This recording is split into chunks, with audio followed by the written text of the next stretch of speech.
ईश्वर जीवाला आपला मानून जेव्हा स्वरूपाचे दान देतो तेव्हाच तो जीव पूर्ण होतो.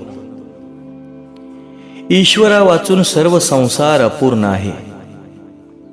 जीवही अपूर्ण आहे म्हणून त्याला शांती मिळत नाही. नारायणच पूर्ण आहे. खरी शांती नारायणातच आहे. नर नारायणाचा अंश आहे म्हणून तर नारायणातच विलीन होऊ शकतो. श्री नारायणाची ओळख करून देणारे व नारायणातच विलीन होण्याचे साधन श्री भागवत शास्त्र होय.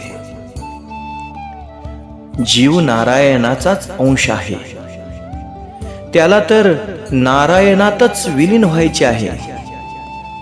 यासाठी शास्त्रामध्ये अनेक उपाय सांगितले आहेत. कर्म मार्ग, ज्ञान मार्ग, भक्ती मार्ग. उपनिषदांच्या ज्ञानाने ईश्वराचा अपरोक्ष साक्षात्कार होऊ शकतो. परंतु महर्षी श्री व्यासांनी असा विचार केला की उपनिषदांची भाषा गूढ आहे. सामान्य माणसाला ती समजणार नाही. उपनिषदाचे ज्ञान तर दिव्य आहे, परंतु आपल्यासारख्या विलासी लोकांना त्या दिव्य ज्ञानाचा अनुभव येऊ शकणार नाही. कारण माणसाचे जीवन अतिविलासी आहे. म्हणून ज्ञान मार्गाने जीव ईश्वराजवळ जाऊ शकणे असंभव आहे.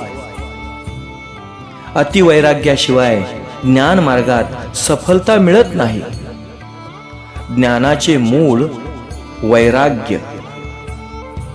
असे अतिवैराग्य प्राप्त करणे फार कठीण आहे. शास्त्र सांगते काम सोडा, क्रोध सोडा, परंतु माणूस काहीही सोडू शकत नाही. जे शुल्लक पान सुपारीही सोडू शकत नाहीत ते काम, क्रोध, लोभ यांना कसे सोडू शकणार?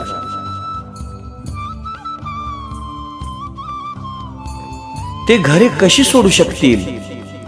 परंतु वेदांत शास्त्र तर सांगते की सर्व काही सोडून सर्वस्वाचा त्याग करून ईश्वराच्या मागे लागाल तरच तुम्ही ईश्वराला ओळखू शकाल, त्याला प्राप्त करू शकाल.